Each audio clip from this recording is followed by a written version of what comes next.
Tonight, we have breaking news on our hospitals. Elective surgery suspended again. A family's grief and the young boy who tried desperately to help when tragedy struck at Seaton. From TV personality to tourism chief. But will anyone buy Koshi's SA cell when he doesn't even live here? The moment South Australia's farmers had been waiting for. Our dry spell finally breaks. And Port Adelaide looking to beat the Blues on a grey night for footy. This is Adelaide's 9 News with Kate Collins and Brenton Ragless. Good evening. We begin with breaking news, and elective surgeries have just been cancelled. Our hospitals struggling to cope with demand even before winter begins. The cancellation spanning across every hospital in the state, and Will DeFulvio, every metropolitan hospital's been in code white since Sunday. Well, Kate, code white means there hasn't been a single free bed in our Adelaide hospitals going on 5 days now. And now elective surgeries across the state have been put on hold in a desperate bid to ease at least some of the burden. Only Category 1 and paediatrics urgent Category 2 procedures will be able to go ahead. SA Health has said a huge amount of patients suffering from respiratory illnesses, including COVID, the flu and RSV, have hit the system hard. And hospital staff, of course, are not immune to the illness, which has led to a shortage of staff on the wards. I spoke to the head of the SA Doctors Union just a short time ago, and she said the situation is the worst she's seen in 15 years. What I'm seeing on our dashboard and in our hospital system is unprecedented. Unprecedented access block, that is the inability of patients to get to beds. It is just very crowded in our hospital system at the moment. The pause on elective surgery started today, but at this point there's no indication when it might be lifted. This is meant to be a last resort option under the winter demand strategy, Kate, and winter doesn't even start until Saturday. Will, thank you. Police tonight say they're still trying to determine the cause of death of a 5-year-old Seaton girl after a panicked rush to hospital late yesterday. A heartbroken family member says he believes she'd suffered an asthma attack, while a teenage boy has told of his sadness after he jumped into the effort to try to save her life. A neighbourhood in shock and a family in immense pain. She was only a young girl and then she had a long life in front of her. 13-year-old Jabaz Staniksay was walking home from school just after 4 yesterday when he heard a horrifying scream. As I get closer, I see the man's holding a child, and he screamed at me to call the ambulance. The girl cradled in the man's arms. She had turned 5 years old just last week. I run to the telephone booth and I call the ambulance, and a bunch of ambulance and police cars come. Emergency services rushing to Ballata Avenue. Paramedics desperately carrying out CPR all the way from Seaton to the Women's and Children's, but the girl couldn't be saved. I really got impacted by it because I have a sister that's around the same age, you know. After I went home, I thought about it, what if that was my sister, what if that was my brother? I've lost a child, so I already know what that sort of scream sounds like, and yes, it was horrifying to hear. The family saying she'd suffered an asthma attack and her mother had rushed to the shops to get an inhaler. The family has told 9 News the young girl had been suffering from asthma for quite a while and believed the change in temperature could have prompted the attack. Very low, big family, and yeah, it's very tragic. A post-mortem will confirm the cause of death with a report to go to the coroner. Kelly Hughes, 9 News. A high-profile national personality who lives in Sydney has been tasked with overseeing our state's Tourism Commission. David Koch says he'll bring a national perspective to the role, but his appointment has prompted questions about why a full-time South Australian wasn't picked for the job. Jetting in from New South Wales, handed the job of selling South Australia. I was really delighted and honoured to be asked to chair the board of South Australian Tourism Commission. A great place to visit, maybe just not to live. The Port Adelaide chairman was born in Adelaide, but doesn't have any plans to move permanently away from his scenic Sydney views. My businesses are based in the eastern states, and my family is there. So Lib and I have been looking at buying a place here, an apartment, so we can have a home base. Yeah, it's a little bit weird that he doesn't live in SA, that he's not living here, but been ahead of it. I suppose it would be nice to have someone embedded in SA, living in SA, part of the community in SA as well. He doesn't live here, and as a South Australian, I think it'd be nice to have someone that lives here. The Premier says Koshy not only brings a national profile, but also the financial expertise to advise small business. We, as a state, have punched above our weight in regards to tourism and hospitality, but there is a lot more growth to be had. And from his national perspective, Kosh believes SA tourism's been on the right track, even with the Sam Smith concert debacle, the campaign labelling SA the most boring state ever, and a directive to interstate media to stop calling Adelaide the city of churches. Do you know what? You've got to try everything. You've got to be innovative. If he's competent and can do the job really well, all power to him, and sometimes an interstate perspective is actually helpful as well. Now, we also asked our 9 News Adelaide social media followers in a Facebook poll whether South Australia's tourism boss should be required to live in the state. And out of the thousands of votes, the result was overwhelming. Kate, 95% of respondents voted yes. Ollie, thank you. Well, rains have finally arrived across SA, bringing a long-awaited soaking. And Jessica Braithwaite, it's a welcome sight both in the city and, of course, out on the land too. Oh, absolutely, Kate. It has been a long time coming, and today the rains finally turned up, giving much of SA a good soaking. Now, of course, in the city, the rains came through, giving Adelaide residents a chance, after having seen next to no rain through pretty much all of May, a chance to get out the umbrellas and the boots again as we saw the rain come down. We managed almost 10 millimetres at West Terrace and even more through the hills, where many areas received 15 to 25 millimetres. And while it's no doubt welcome across city gardens and lawns, where we've really been crying out for it is on the land. This farmer in the Eyre Peninsula was happy to finally see some water in the rain gauge. Of course, many had already started dry seeding, so it's good to know that this should be just the beginning, with more rain due tomorrow. And of course, we're travelling through the mid-Murray this week, and I tell you, boy, were the locals happy on the land here to see that rain. The landscape had been very dry, so the sound of rain on the roof this morning was wonderful to wake up to. And of course, watching the rain falling on the beautiful Murray River has been an absolute delight. Now, it is not the last of it. We are preparing for more showers over the next 24 hours, so I've got those details coming up in the full forecast at 5 to 7. Terrific. Thank you, Jessica. The father of a young boy who was attacked by a loose dog near a Western Suburbs park has told 9 News his son is too scared to return to the playground. An investigation is tonight underway as the search continues for the dog and its owner.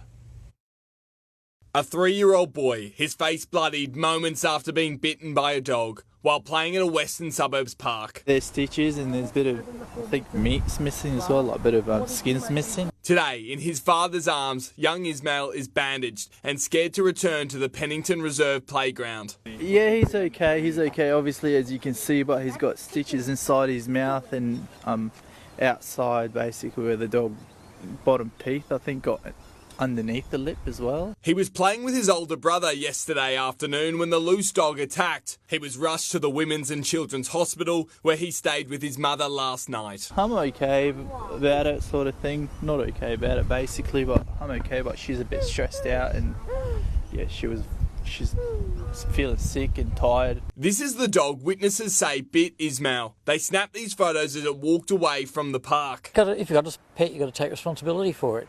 Take ownership of its actions. A spokesperson from the city of Charles Sturt says it has bylaws that requires dogs to be on leads within 5 metres of playgrounds, telling 9 News it's now launched an investigation into the attack. The dog responsible and its owner are yet to be found. And the owner just, his dog attacks and leaves. That's another thing, like, I hope the cops do something about it, basically. Young Ismail will be back in hospital for more treatment in 2 weeks. Gus McDonald, 9 News. A knife-point robbery at a Torrensville hotel has sparked a major police response.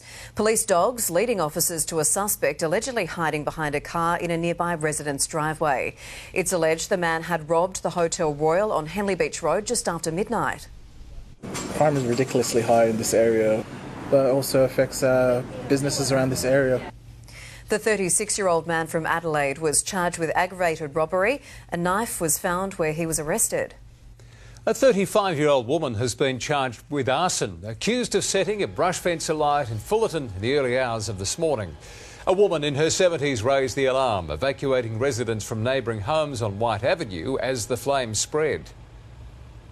People were running around screaming a little bit, trying to get their cars out, and it was really hot. It was quite intense and terrifying for everybody, really. Police don't believe it was a random attack. The owner of a landscaping business at Richmond that will be acquired as part of the $15 billion North-South Corridor project has vented his frustration, saying he's now just got 90 days to leave, which could spell the end of his business. As a small business, it's a pretty hard cost to wear. We've ridden out GFC, we've ridden out water restrictions, we've ridden out COVID, and the one thing now that we're sort of looking at not riding out is a government acquisition. He claims he's been offered $1 million for the property, with a government spokesperson saying the valuation process is done independently and can be challenged. The federal government is using drones to track convicted murderers that are free tonight in our communities as they wait for court approval to lock the foreign criminals back up. The embattled immigration minister vowing to cancel more visas, which is threatening a diplomatic rift with New Zealand. Andrew Giles walking out of Parliament still a minister and on his way, he says, to cancel visas. First job is making sure that the visas which need to be cancelled are cancelled. Tonight, around 30 visas that were cancelled and then reapproved by the Administrative Appeals Tribunal are once again under review. The minister confirming he has re-cancelled 8. These are cases that go to some serious offending, some really serious offending, that frankly where the decision of the tribunal does not meet my expectations. The question tonight, who's to blame for them being free? If you listen to this week, Prime Minister, it's everyone else's fault. It's the AAT, it's the department, it's the High Court. Yes, there are institutions such as the AAT, the court system and other systems that's there, but the buck stops with the minister at the end of the day. New Zealand pushed for the changes under Jacinda Ardern, with convicted criminals' connections to Australia given more relevance. That change is now gone. Why did this weak and incompetent Prime Minister put his close and sycophantic relationship with Jacinda Ardern ahead of the safety of Australians? All the anger's there in just one question. The anger, the abuse. Today, Deputy New Zealand Prime Minister Winston Peters said we do not want to see deportation of people with little or no connection to New Zealand whose formative experiences were nearly all in Australia. What we do is we determine our own policy according with our own interests. Last year, Parliament rushed back to allow preventative detention orders to re-detain criminal migrants deemed a risk to the community. It's been 6 months and we're told the first 6 cases will soon go before the courts. In the meantime, spot checks, random house checks, as well as the use of drones. The day finishing with Attorney General Mark Dreyfus turning his back on Peter Dutton. The government tonight desperate to put the whole affair behind them. Charles Croucher, 9 News. Adelaide Oval will soon be transformed into a sea of green and gold. In just over 24 hours, the Matildas will run out for their sold-out clash with China. And in a twist, the opposing coach has special ties with our Tillies.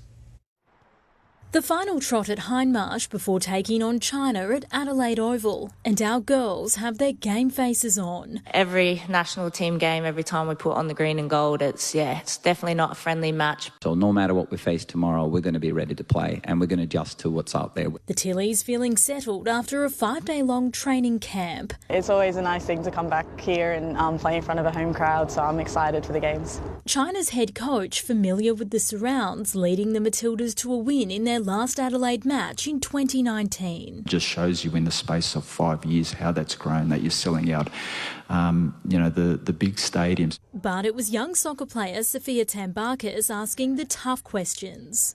Tony, for the lead up to Paris, have you thought of any formations yet? How much should I reveal? Because that's a great question.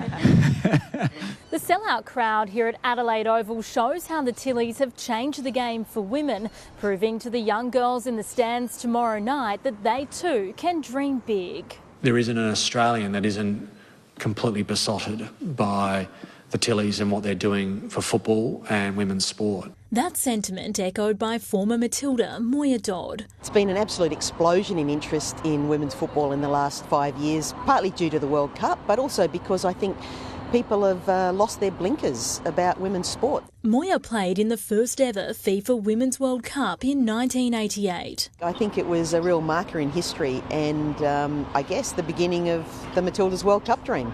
The team now gearing up to make their Olympic dreams, and it all starts here in Adelaide. Josephine Shannon, 9 News. Well, more in sport coming up a little later with Tom Rehn, who's live at Adelaide Oval. And Rennie, it's a big test for Port Adelaide. Isn't it just, Kate? They want to make a big statement against a top 8 side. They'll get their chance, and we've got the final word from the power camp shortly. But also ahead, the Crows keep it all in the family at the mid-season draft, while Josh Rochelle exclusively opens up about the stiff arm scene all around the state. Plus some high drama at Roland Garros with a second-round clash worthy of a final. Thank you, Rennie. See you again soon. A huge haul of a dangerous drug. Blown open by Australian Border Force. Next on Adelaide's 9 News, this clear liquid may seem unsuspicious, but has a very sinister use. We'll have the details soon. China drops its beef with Australia over meat exports. And he was once a graffiti artist. Now he's an Archibald Prize winner.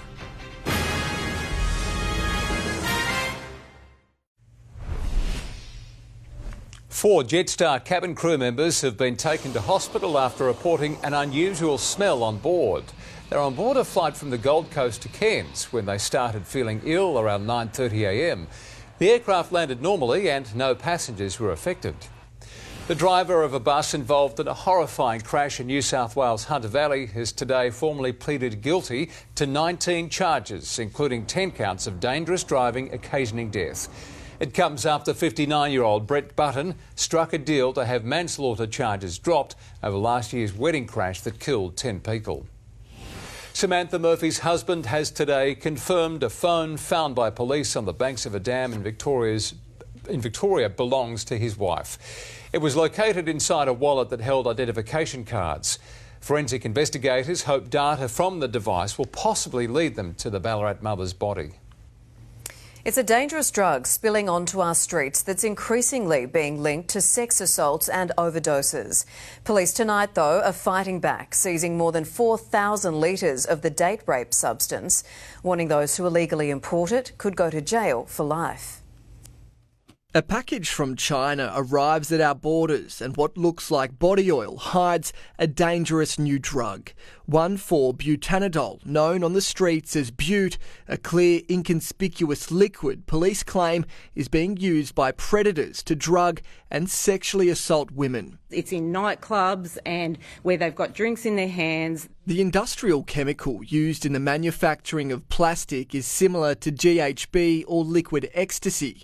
Once consumed, it slows down the victim's nervous system, making them vulnerable within minutes. I think, to be honest, Australian women are a little tired of being told what to do in terms of being safe for themselves. In March, the substance was declared a border-controlled drug, now carrying a maximum penalty of life in prison for illegally importing it. This has resulted in multiple detections of 1,4-butanidol, otherwise known as Bute, in Sydney and across the country on an almost daily basis. Over 4,000 litres has been seized, some disguised as hand sanitizer. This package was traced to businesses in Sydney's west, where more Bute bound for the streets was uncovered. The next part of this operation is catching the criminal syndicates responsible for the drug's importation, and AFP officials say they're closing in on their first arrests. There's a number of investigations that are ongoing, and I'm hoping that I'll be standing up in front of you again in a couple of weeks with some of those results. In Sydney, James Wilson, 9 News. Australian beef farmers are celebrating tonight after China confirmed they're lifting suspensions on imports, effective immediately. It represents a further thawing in relations between Beijing and Canberra, with billions of dollars in trade restarting in the last 2 years. This means jobs. This means economic growth. This means significant benefit for farmers. While restrictions have been removed for coal, barley, wood and now beef, the government says they're still pushing to remove tariffs on rock lobster. Health experts are tonight pleading with parents to get their children vaccinated against the flu as soon as possible. Authorities are seeing a 20% pre-winter surge in cases for those under the age of 15. 13-year-old Sandra has rolled up her sleeves to reduce the chance of catching the flu. So I don't get sick and so I can take care of myself. The teenager did not even flinch when having her shot at this busy hospital immunisation clinic. Well done. Influenza infections in children and teens under age 15 are up 20% compared to the same period last year. That's almost 21,000 lab-confirmed cases. And that makes up about a third of the total number of cases across the country. More than 90% of 5 to 15-year-olds are not yet vaccinated against the flu this year. Similarly, an estimated 86% of under 5-year-olds are not inoculated. And the fact that we've got such low vaccination coverage rates is certainly a part of the problem. Dr Anthea Rhodes says new polling shows confusion exists over vaccine guidelines. Parents sometimes are not aware that they need to get the vaccine every year for their children because the flu virus changes each year. Paediatricians want to remind families that influenza in children can be really serious. In fact, it's the leading cause of preventable hospitalisations in under 5-year-olds. Some of the complications we see, particularly in young children, include pneumonia, infections of the heart, the brain. And while needles can sting, some post-immunisation fun makes it all worthwhile. Emily Rice, 9 News. Greeted with a smile and a handshake, incoming Governor-General Sam Mostyn has met with King Charles at Buckingham Palace. The former Republican is in London ahead of officially taking up the position as our 28th Governor-General on Saturday. A street artist has taken out the 2024 Archibald Packing Room Prize. Matt Adelaide won the prestigious award for his portrait of First Nations rapper and ARIA winner Baker Boy. The Packing Room Prize is judged by art gallery staff ahead of the announcement of the official Archibald Prize winner. Well, our 9 News road trip is meandering along the Mid-Murray this week, hoping to inspire your next holiday. And Jessica, Braithwaite today was proof that the region is beautiful in any weather. It absolutely is proof, Kate. We saw the rains arrive here in the Mid-Murray too, and it's been a really beautiful, peaceful day, just watching the rain coming down and really rejuvenating the landscape here. Now, we, of course, are travelling through the Mid-Murray to throw the spotlight on some of the awesome holiday activities that you can do here. And how's this for a great way to start the day? A bush tucker breakfast and billy brewed tea underneath the Big Bend Cliffs and alongside the early morning wetlands wildlife. The local flavours on offer are a real treat in what must be one of the state's most picturesque brekkie locations. This morning we've just done a bush breakfast for the Murray Princess passengers. We do it for the houseboat trade as well. So anyone that's floating past, we give them a little bit of a country experience. You guys are seeing the mess behind us. So we've just had 20 people come through. So just a cracking way to start a morning. In addition to those breakfasts, Big Bend by Night also runs shearing show tours where you can get a feel for life on the lands out here. It's a whole family affair with the grandkids on hand to show us their impressive whip cracking skills. And I better get cracking too because I've got another forecast coming up soon with lots more rain in store. I'll have those details very soon. We'll see you then. Thank you, Jessica. Well, in the news ahead, the world has watched on with great interest. And now the jury has retired to reach a verdict. Will former US President Donald Trump soon be convicted a criminal? The details from New York shortly. Also, temperatures nearing 53 degrees. India swelters through a record heatwave. And lava sent spewing 50 metres into the air, and as an Icelandic volcano erupts yet again.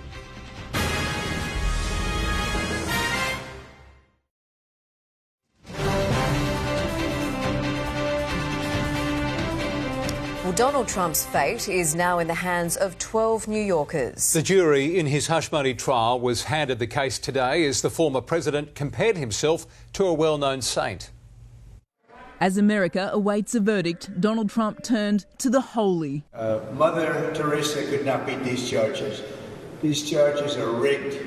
Throughout the 4.5 weeks of this historic trial, the former president and his team have called it a witch hunt and a scam. This is exactly a Biden show because he's got to distract the American people. The case now in the hands of 12 New Yorkers, 7 men and 5 women, kept anonymous for their own protection. Judge Juan Machan instructing that they must reach a unanimous decision.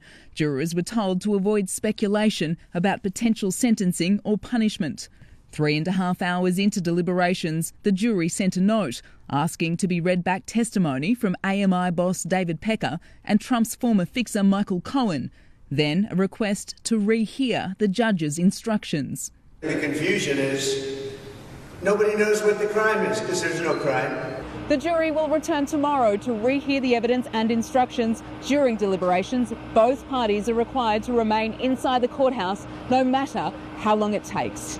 Despite testimony from 22 witnesses, polls show little impact on the American public. Look at where we are now, 46%. But the First Lady believes the tide will turn. I believe that Americans are going to choose good over evil. In New York, Alison Petrowski, 9 News. Polls have closed for South Africa's most critical election since the end of apartheid 30 years ago. The African National Congress, formerly led by Nelson Mandela, could lose its parliamentary majority for the first time, accused of corruption. The results are expected to be announced on Sunday. At least 28 people have been killed and 20 others injured after a bus fell from a highway into a rocky ravine in southwest Pakistan. The cause of the crash is not yet known. India's capital, New Delhi, is sweltering through a heatwave. Temperatures soaring to 52.3 degrees Celsius. The severe heat is affecting the northwest, central and eastern areas of the country. World #1 golfer Scotty Scheffler has had his criminal charges against him dropped over a traffic incident at the PGA Championship in the US. Prosecutors said the evidence didn't stack up, leaving his lawyer teeing off at police. They were the pictures that stunned the golf world. Guys, step back. Scotty Scheffler in handcuffs. New vision emerging of him in the back of a police car. I did get a little bit impatient because I'm quite late for my tee time. He claimed the officer struck him. It seemed to be a little bit over-aggressive because the entrance was open. The reigning Masters champion went to jail and was charged. 12 days later, those charges have been dropped. Based upon the totality of the evidence, my office cannot move forward in the prosecution. Police said Scheffler ignored a command to stop near the scene of a fatal collision on his way to the PGA Championship at Valhalla and accused him of assault by dragging a police officer along the ground. That did not happen. A review found the officer who tried to stop him broke protocol by not turning on his body camera. Now police have been accused of trying to put words into Scheffler's mouth. They are not trying to get to what happened. They are trying to get you to incriminate yourself. In a statement, the world #1 said this was a severe miscommunication in a chaotic situation. Scotty Scheffler was due to be arraigned on the charges next week on the same day. His lawyer says they were going to start civil action against Louisville police.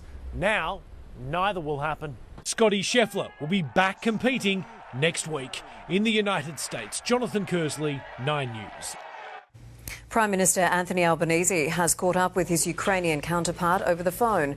Volodymyr Zelensky expressing his gratitude for Australia's unwavering support in the war against Russia. Our Prime Minister saying Australia will continue backing Ukraine for as long as it takes. Fighting in Gaza will likely continue for at least another 7 months, according to Israel's National Security Advisor. It comes as the IDF deepens its ground assault into Rafah, claiming it has seized control of a strategic corridor along the border with Egypt. The moment a school bus careers off the road and crashes in the US state of South Carolina has been caught on camera. The bus with 2 students on board took a corner too fast and slammed into a motorhome on the side of the road. No one was injured. The driver has been fined.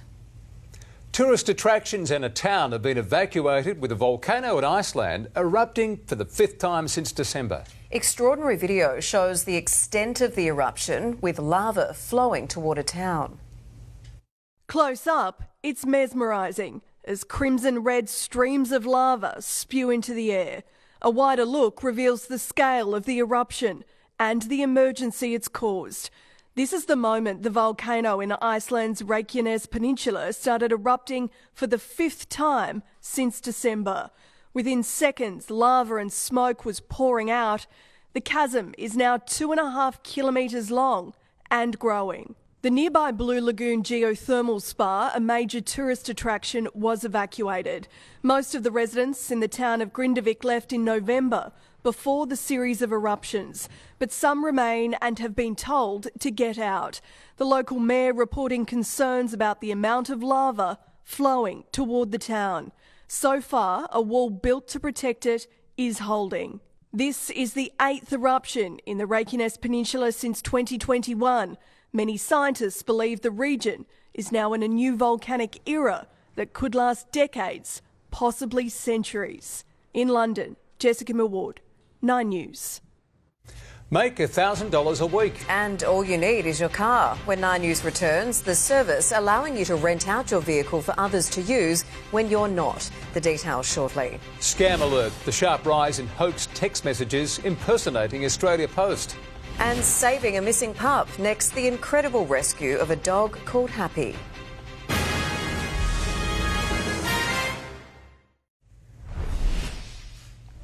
Alarming new research has found more than 70% of Australians are receiving package delivery scam texts or emails every week.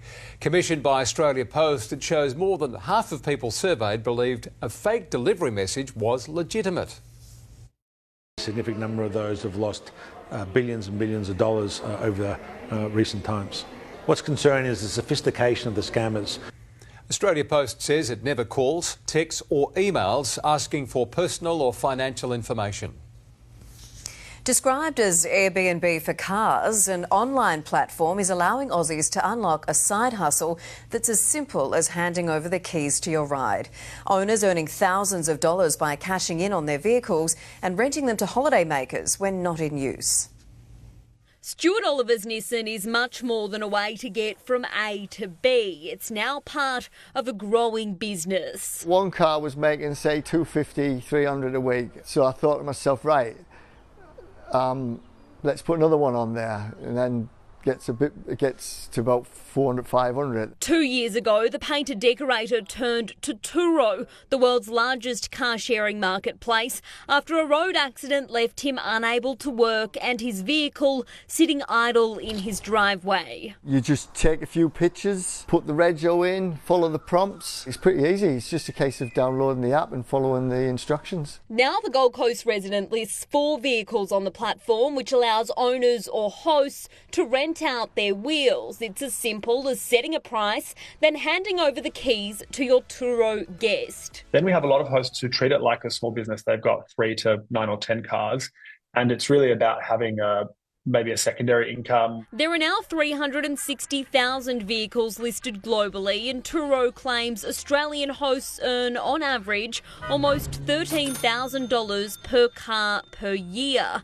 The company takes a cut of the listed price from 10 to 35%, depending on the level of protection owners choose for damage suffered during a rental. We've also got roadside assistance for guests and hosts. Turo's proving most popular with holidaymakers. 2/3 of guests are out-of-towners. And while prices vary, it's the platform's convenience that's winning them over. Perhaps the biggest incentive for customers is many hosts offer delivery to hotels, airports and other personalised locations, so time isn't wasted picking up a rental car. Thank you. You get in and get out, and that's what they love about it. Abby Guerin, 9 News. A frantic search for a family's dog has led to an unexpected discovery. Happy, the Jack Russell, found clinging to a ladder in an underground bunker after missing for nearly 3 days. The adventurous pooch vanished from his family's home south of Brisbane on Sunday. Happy suffered hypothermia and a minor leg injury and is now even happier to be reunited with his family. Well, sport is coming up next with Tom Rehn, who's live at Adelaide Oval, and Rennie the Power have a big scalp in their sides. They want to prove their premiership credentials, don't they, Kate, with a big win over the Blues. And after the break, we've got the latest from the Power camp, but also ahead, Both local sides turn to the sample to bolster their lists at the mid-season draft, while Josh Rochelle believes the Crows are ready to find their mojo at the MCG. Plus, why it hasn't all been fun and games for the Matildas coach in Adelaide.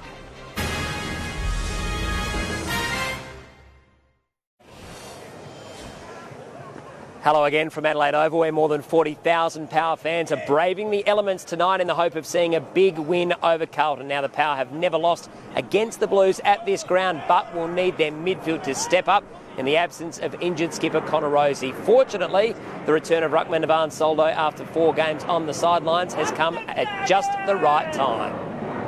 His leadership amongst our midfield group is important. He's got good experience, he's been around for a while, and we think that that's important to the team, and his aggression and the way that he plays, he brings a lot, so it's good to have him back.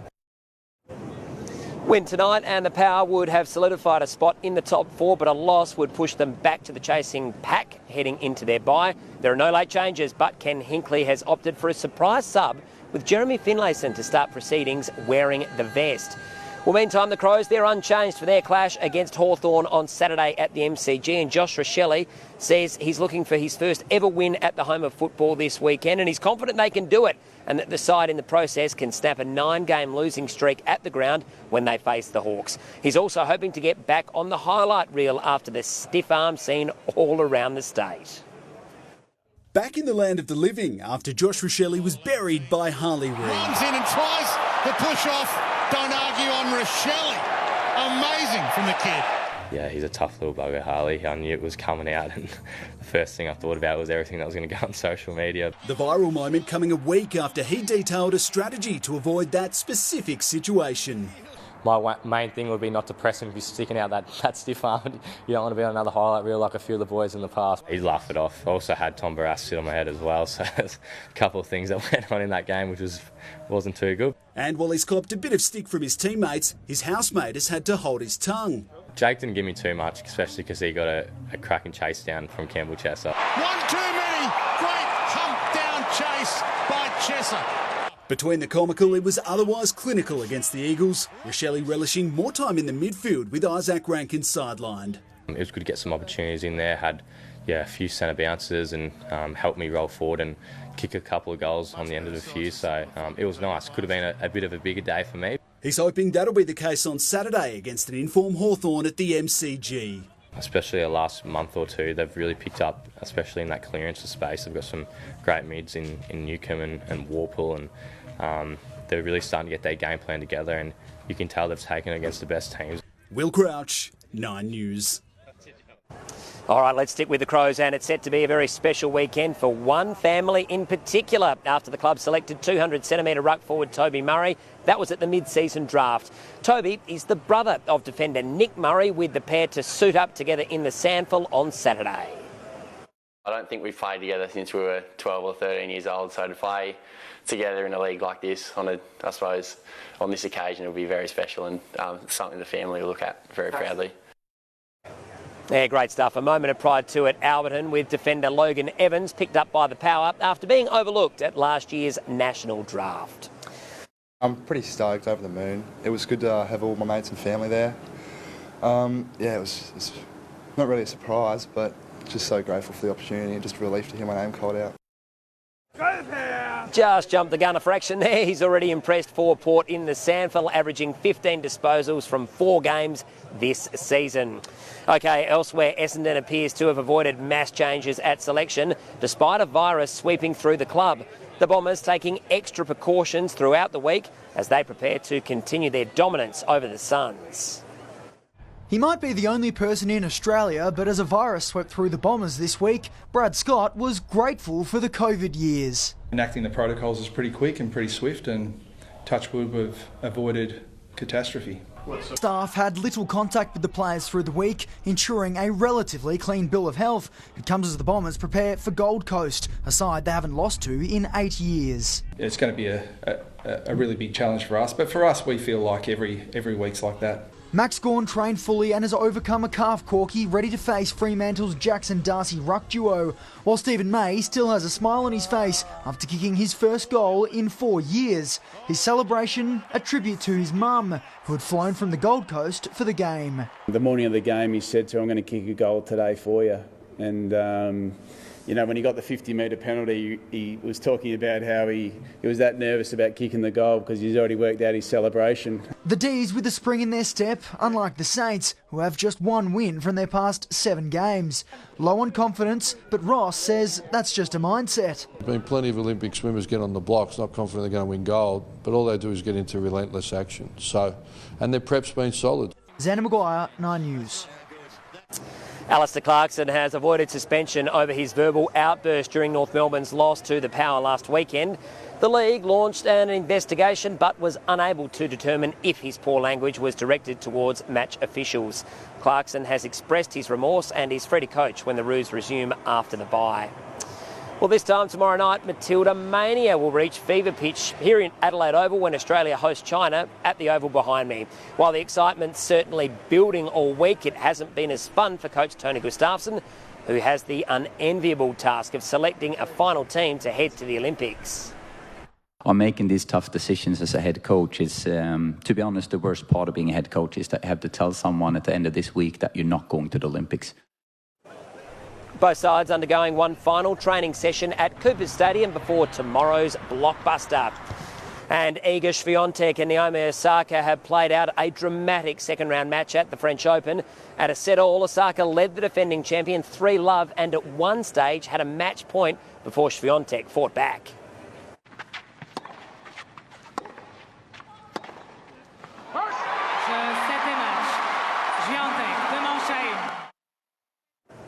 What a cracker. On the men's side of things, Carlos Alcaraz and Stefanos Tsitsipas also advanced through the second round. That's it from down here. Go the Power. We'll have all the fallout tomorrow. Brenton. Terrific. Thanks so much, Rennie. Have a great night.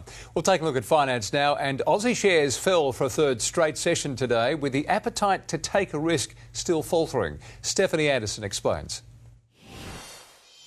The sell-off on the Australian market continued today, the ASX 200 dropping another 0.5% as inflation concerns weighed on investors. Miners and energy stocks led the falls, BHP walking away from its $74 billion bid to take over Anglo American. Fortescue Metals also finished in the red, along with Santos and Origin.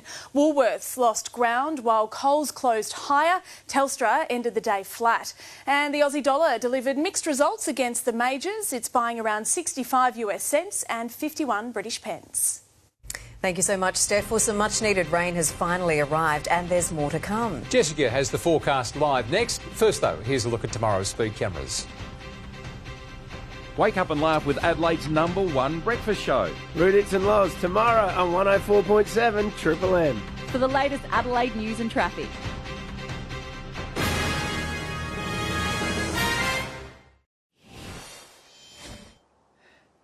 Hello. Well, talk about an incredible way to wrap up a day here on the Mid-Murray. The clouds have cleared after all of that beautiful, refreshing rain today. Now we have clear skies, the stars are out, the campfire's going, and it's just an absolutely wonderful way to finish a day travelling through the Mid-Murray.